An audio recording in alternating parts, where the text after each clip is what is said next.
ये सोचने वाली बात है ना कि कैसे एक छोटा सा लड़का एक पूरा का पूरा पहाड़ उठा सकता है। तो चलिए आज गोवर्धन पूजा की इसी कमाल की कहानी को समझते हैं और जानते हैं कि इस असाधारण घटना के पीछे की असल बात क्या थी।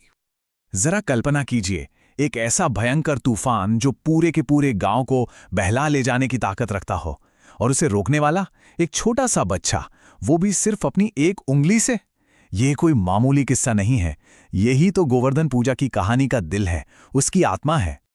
तो कहानी शुरू होती है एक ऐसी जगह से जहां चली आ रही परंपराओं पर कोई सवाल नहीं करता था। सब कुछ वैसा ही होता था जैसा हमेशा से होता आया था।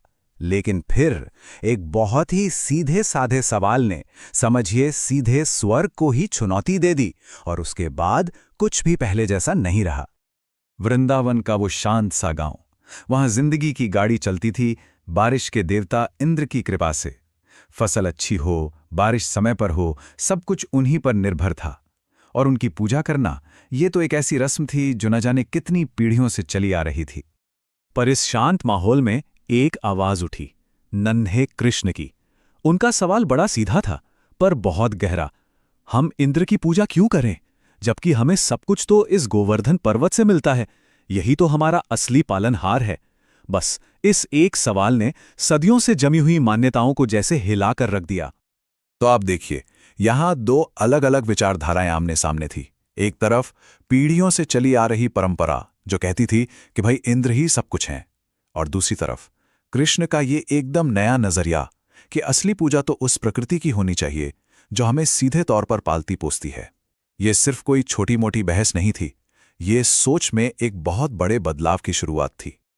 और देखिए, जब भी परंपरा को चुनौती मिलती है ना, तो अक्सर तूफान आता है। लेकिन इस बार ये तूफान सिर्फ कहावत वाला नहीं था, ये सचमुच का तूफान था। इंद्र का गुस्सा बरसने वाला था, और ये वृंदावन के लोगों के विश्वास का सबसे बड़ा इम्तिहान होने वाला था। पता नहीं कृष्ण के शब्दों में ऐसा क्या जादू था कि गांव वालों ने उन पर भरोसा कर लिया। उन्होंने बिना डरे अपनी पूजा की दिशा ही बदल दी।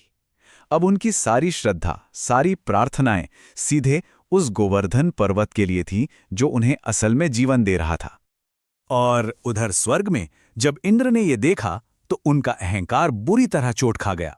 अपनी इस उपेक्षा से वो गुस्से से भर गए। उनके अंदर क्रोध की एक ऐसी आग भड़की जो पूरे वृंदावन को जलाकर राख कर सकती थी। और फिर सचमुच आसमान फट पड़ा। इंद्र का सारा क्रोध एक विनाशकारी तूफान बनकर वृंदावन पर टूट पड़ा। जबरदस्त बारिश, बाढ़, कड़कती बिजली, ऐसा लग रहा था जैसे पूरी प्रकृति ही उस गांव को निगल जाना चाहती हो। लेकिन ठीक उसी वक्त जब तबाही अपने चरम पर थी, जब लग रहा था कि अब कुछ नहीं बचेगा, तभी कहानी में एक ऐसा मोड़ आया जिसकी किसी ने कल्पना तक नहीं की थी। वही पर्वत जो पूजा का कारण था, अब सबका एकमात्र सहारा बनने वाला था। उस भयानक प्रलय के बीच में कृष्ण एकदम शांत खड़े थे। उनके चेहरे पर एक हल्की सी मुस्कान थी। और फिर वो हुआ जिस पर यकीन करना मुश्किल है।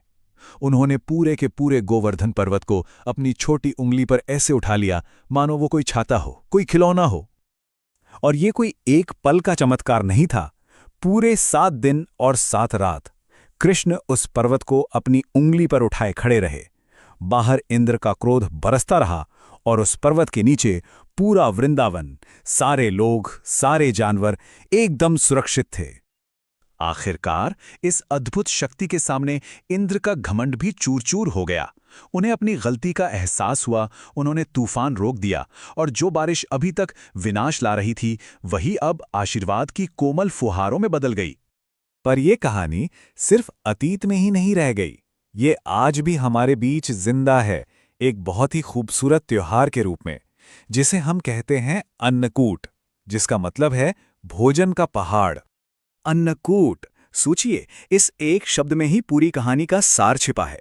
अन्न का कूट यानी भोजन का पहाड़। ये उसी पर्वत के लिए हमारा धन्यवाद है, हमारी कृतज्ञता है, जिसने एक दिन पूरे गांव को बचाया था।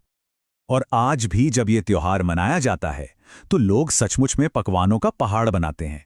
तरह तरह के व्यंजन, पूजा, सजावट, ये सब कुछ उस अटूट विश्वास, उस गहरी भक्ति और प्रकृति के सम्मान का जश्न है जो इस कहानी की असली जान है। तो आखिर इस पूरी अद्भुत कहानी का असली सार क्या है? ये सिर्फ एक चमत्कार की कहानी नहीं है। ये कहानी है भक्ति की, उस विश्वास की जिसमें असीम शक्ति होती है। हम सब ने सुना है कि विश्वास से तो पहाड़ भी हिल सकते हैं। गोवर्धन की यह कथा हमें दिखाती है कि यह सिर्फ कहने की बात नहीं है, यह सचमुच हो सकता है। सच्ची श्रद्धा और अटूट विश्वास हो तो जिंदगी के बड़े से बड़े तूफान को भी पार किया जा सकता है। और अंत में ये कहानी हम सब के लिए एक बहुत गहरा सवाल छोड़ जाती है कि हम उस प्रकृति का सम्मान कैसे करें जो हर पल हमें जिंदा रखे हुए हैं। ये एक ऐसा सवाल है जो सदियों पहले जितना जरूरी था उतना ही, बल्कि शायद उस